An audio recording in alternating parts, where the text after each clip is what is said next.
गणेश गुरुङ, विष्णुमाया गुरुङ लगायत सम्पूर्ण टिमलाई धन्यवाद दिँदै यहाँहरूलाई सम्मान गर्दै अब भने दोहोरी सुन्नेछौँ होइन त? सल्लाह तपाईँले स्वीकार्नु होला।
सुरु गर्ने हो ल है त गरे है त ए आयो झिल्के दोहोरी जमाउन सडकमै खाऊ सडकमै रमाउन सल्लाहु पहिले सानो ढिङ्गामा बुझायो तिम्रो पहिले दोहोरी जमाउन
मिठो भने त हो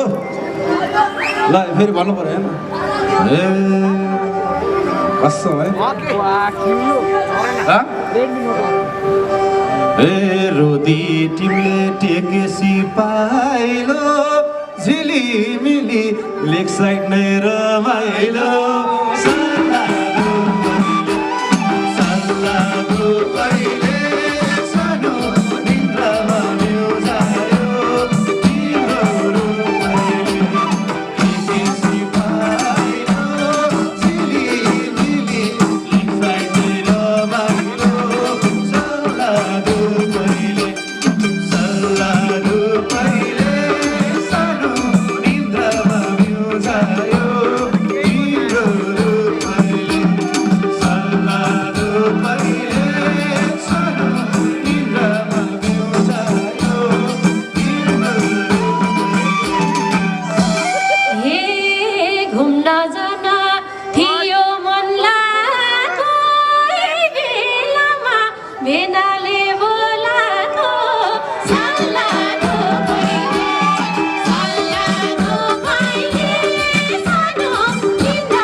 सालीको